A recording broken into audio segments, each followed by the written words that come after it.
Hello, this is Alex from PHP Academy, and this is a video tutorial created for the New Boston. Now, in this tutorial I'm going to be talking about timestamps in PHP. Now, timestamps are a widely used standard that has been utilized by PHP in order to keep track of the current time, the current date, and in fact we have functions that can retrieve, say, a date in a week or so, or a week ago, just things like that. Now, a timestamp is a numerical value of the amount of seconds, so it's an integer value, of the amount of seconds from the 1st of January 1970. So for an example, let's just echo out time. We're going to echo out time, and this is a function that returns the current Unix timestamp. So let's come into our page here and refresh, and we can see that we're given a large integer value. Now this value here that you see is in fact the amount of seconds from the 1st of January 1970. Now if you watch carefully, at the end here we've got 75. Let's refresh the page and see what changes. And you can see it's changed to 90. Now if we do that again, we're gone to 94, and if I gradually refresh it, say every 1 second, you can see that this value keeps incrementing. So it's really useful to keep track of the amount of seconds, of the current time, depending on the amount, depending on how you process this value.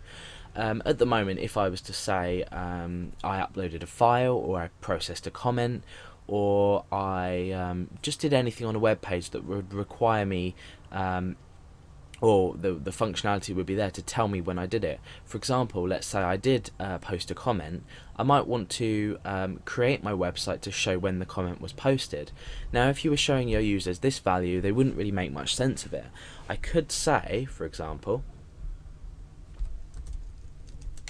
or we echo the current time is, and then I append the time onto the end of that.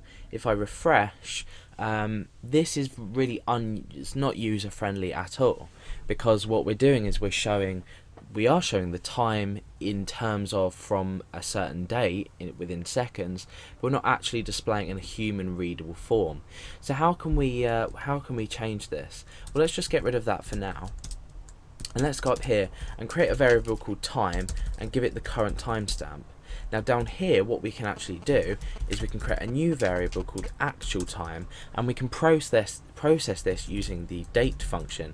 Now the date function works with times as well, and it takes 2 arguments. The first argument is how you want it to be displayed. That will go in here, and we have keys of different things to use this. And then the second argument is a timestamp. So I'm going to type in time, which is obviously our current timestamp here.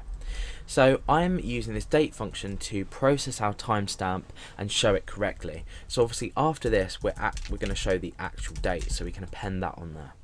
Now at the moment nothing is going to happen. If we refresh, you can see that it's blank, because we've taken the timestamp but we haven't actually processed it in a way. Now the most common way would be to do H, a small I, and a capital S. This is just the way I always do it, I prefer. Now this is the hours, this is the minute, and this is the seconds. So we can put a colon in between each one. Let's refresh, and you can see that what's happened. Oh no, what's happened?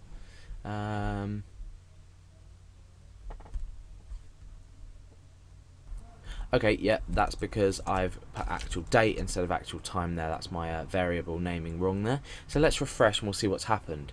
Oh, we've got ST there. Oh, that's a small s.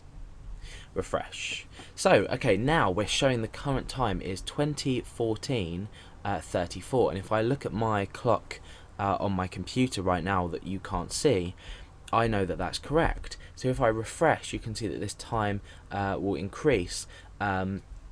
And as we come into the 50s, we see this time start to increase and go up. And then instead of just showing the normal boring seconds that we were showing before in the timestamp, you can see this changes according to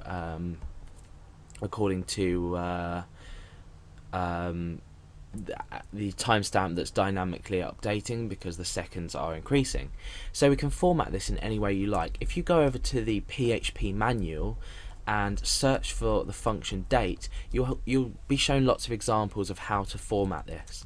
Now what we can also do in here is we can include the date itself. So you can do something like a capital D, so we could say D MY.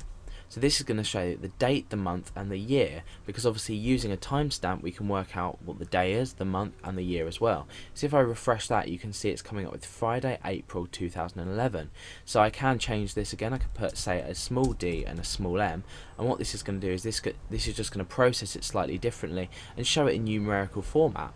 So there's lots you can do. I'm not going to cover everything that you can type in here in every way, but what we could also do is we could say DMY, and we'll just change this to make sure it makes sense, time, or the date time, and then I could say at HIS. The colons in here are just for display purposes.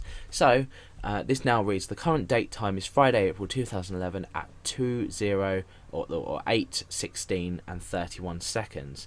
So by doing this, I have taken a timestamp which originally we let's just kill the page there. Originally we found hard to understand because it's just an amount of seconds. However, PHP has some really useful functionality in order for us to turn this into a readable date. So that's basically what a timestamp is. That's how you use it in PHP. And like I said, if you go over to the PHP manual and search for the date function, you'll have a lot more options there that you can format the date and time in.